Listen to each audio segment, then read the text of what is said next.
in Manila. The health department has since apologized for causing fear among residents of the area.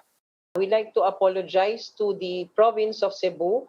Hindi po tayo para mag-instigate nitong takot. Ngunit iyon lang po talaga ang ating regular o kasama po dun sa pagre-report natin talaga because that's part of their case investigation form. So far, there are 25 total UK variant cases in the Philippines, 2 of which are active. 1 had died, and 22 had recovered. The DOH said it is already investigating how 2 of the new cases with no travel history and exposure got infected. As of now, there is still no enough evidence to declare community transmission of this more contagious variant. In another issue, the DOH reported that the country's biosurveillance is back to processing 720 samples per week after just 48 last week due to shortage of reagents. But it has said the sequencing supply for succeeding months has also been placed. For now, former Task Force Advisor Tony Leachon urges the public to do away with wearing cloth masks. Leachon says KN95 masks paired with face shields are the best protection, especially with the threat of the new variant. If it can't be helped, he asks the public to wear double surgical masks at the very least. For News 5, Greg Gregorio, we are One News. The country's top officials insist that the anticipated COVID-19 vaccines can deal with the different variants of the coronavirus. President Duterte, along with vaccine czar Carlito Galvez Jr., made this clarification amid concerns of transmission of the new variants in the Philippines. During Duterte's latest public address, Galvez explained that some of the vaccines in the country's portfolio have already been tested in countries where the different variants originated. Galvez said that Novavax and Johnson & Johnson have conducted clinical trials in the United Kingdom, South Africa, and even Brazil.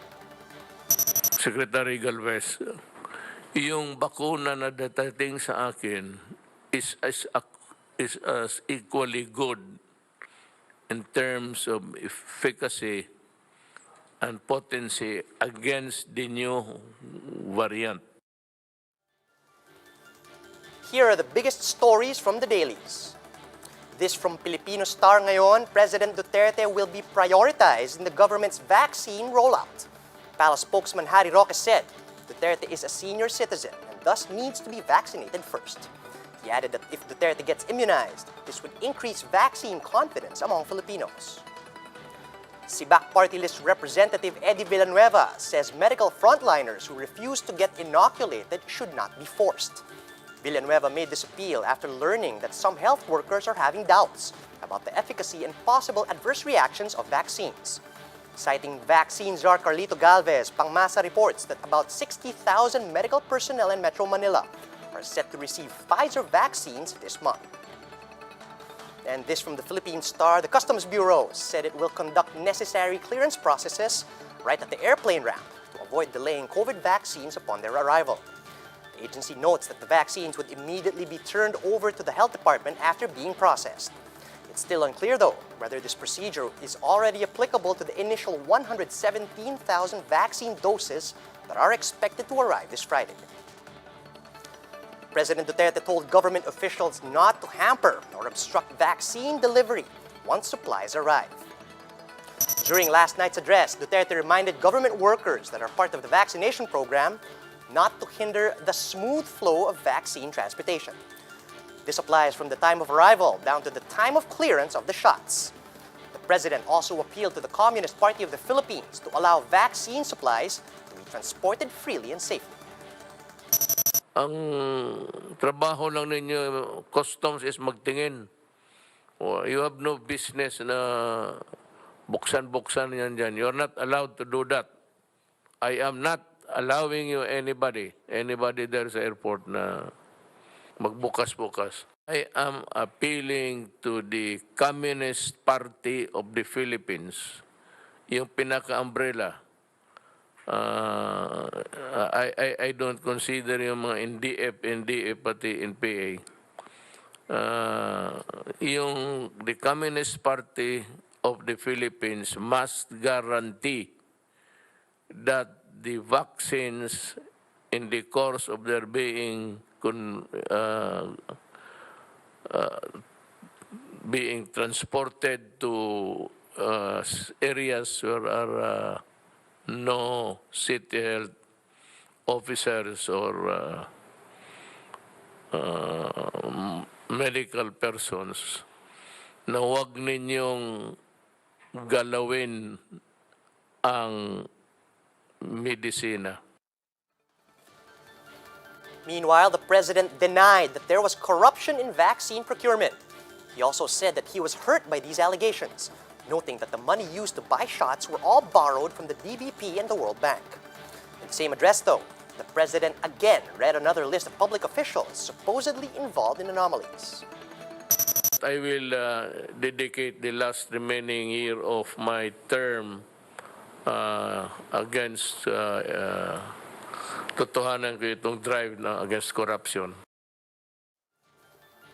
Meralco consumers, listen up. The government has ordered an extension of the no disconnection policy for lifeline consumers. And Meralco adds that lower bills can also be expected this month. Dale De Vera with the details. Regina is among many Filipinos worried about their monthly utility dues. She went to Meralco to seek an extension for their unsettled bills. She received a disconnection notice last Saturday. Makikiusap po ako ngayon dito sa Meralco kasi sobrang tumaas po yung bills ko.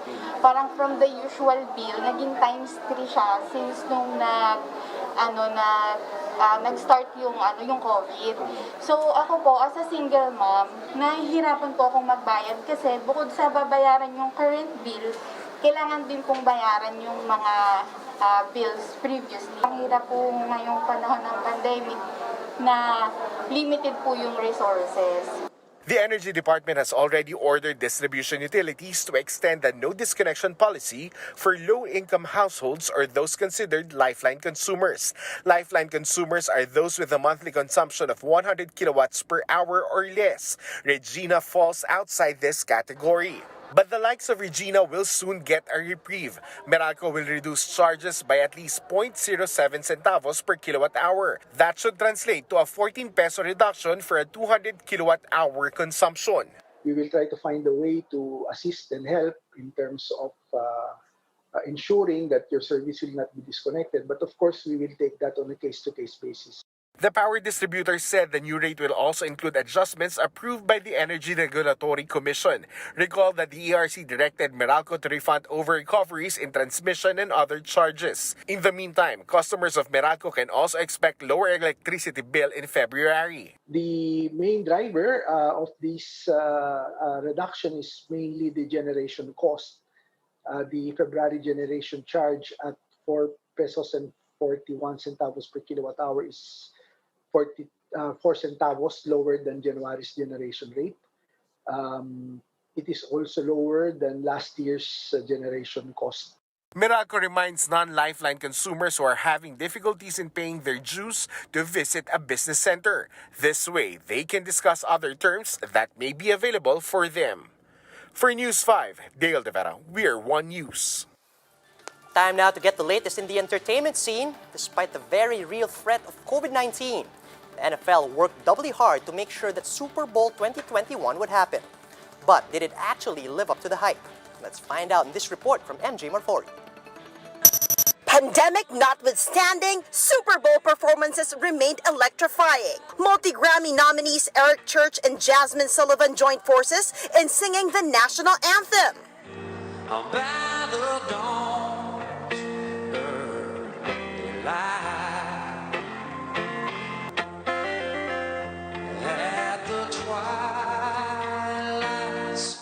Prior to the duo, Grammy-winning rock star Her performed her rendition of America the Beautiful.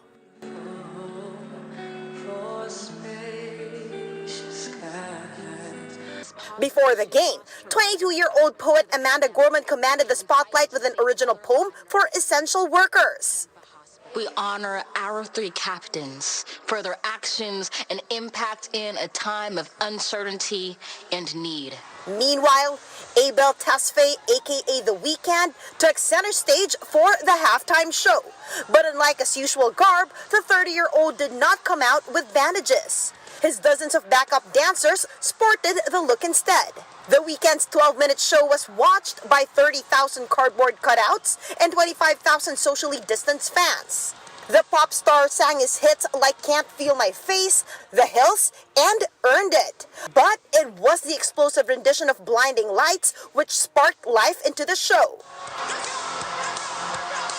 For News 5, MJ Marfori, we are One News.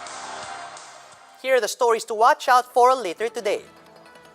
Oral arguments on the anti-terror law continues today at the Supreme Court. A number of cabinet members will be visiting markets in Metro Manila today to check the implementation of the price cap on pork and chicken.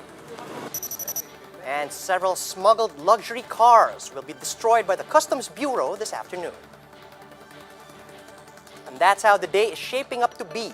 Join us later at 10 a.m. as we monitor the day's biggest stories from sunrise to sundown. You can also catch One News on the Signal Play app. Just register for a free account at www.signalplay.com and stream One News live anytime, anywhere. I'm Charles Lejano. We're One News.